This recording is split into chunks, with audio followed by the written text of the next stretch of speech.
ലിസ്റ്റിലുള്ള ആദ്യത്തെ 5 teams ready ആവേണ്ടതാണ്. So next, to preside over the meeting, I invite Mrs. Asha onto the stage.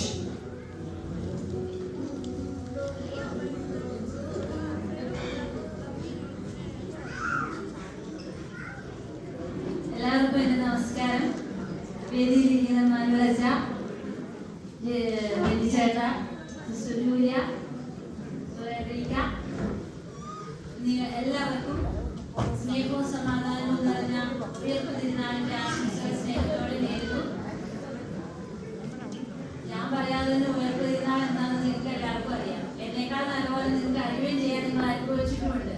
പിന്നെ ഇതിനെക്കുറിച്ച് കൂടുതൽ പറയാനായിട്ട് ഇവരെ ഇരിക്കുമ്പം ഞാൻ അതിന് യോഗ്യയാണോ എന്ന് എനിക്കറിയില്ല. എങ്കിലും ഞാൻ അനുഭവിച്ച ആ കുറച്ച് ഈശോയുടെ ഒരു കാര്യം പങ്കുവയ്ക്കാമെന്ന് വിചാരിച്ചു. എനിക്ക് തോന്നിയിട്ടുള്ളത് ലോകം എന്ന കുടുംബത്തെ നേരെയാക്കാനായിട്ട് ഈശോ സ്നേഹത്തോടെ ഏറ്റെടുത്ത ഒരു ഉത്തരവാദിത്വമായിരുന്നു അവിടുത്തെ കൃഷ്ണനം. അങ്ങനെ നമ്മൾ ഏറ്റെടുക്കുന്ന അല്ലെങ്കിൽ നമ്മളെ ഏൽപ്പിക്കുന്ന ഉത്തരവാദിത്വങ്ങളിൽ സ്നേഹത്തോടെ ചെയ്താൽ അതിന് ഭാരം കുറയുമെന്ന് അവിടുന്ന് നമ്മെ കാണിച്ചു തന്നു. അതുപോലെ തന്നെ ഉദാഹരണത്തിലൂടെ അവിടുന്ന് നമ്മുടെയൊക്കെ വെളിച്ചമാകാൻ കാത്തിരിക്കുന്നുണ്ട്. ആ വെളിച്ചത്തെ നമ്മുടെയൊക്കെ ഇരുട്ടിലേക്ക് പ്രവേശിക്കാൻ നമുക്ക് അനുവദിക്കാം.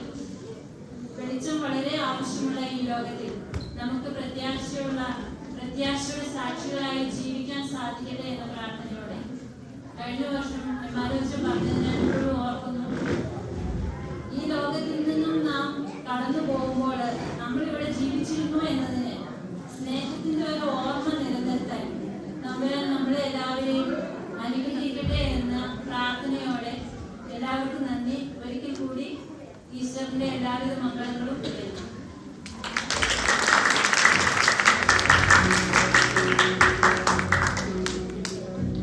Thank you. സോ അടുത്തതായിട്ട് തിരി തെളിയിക്കുന്ന ചടങ്ങാണ്. അതിനായിട്ട്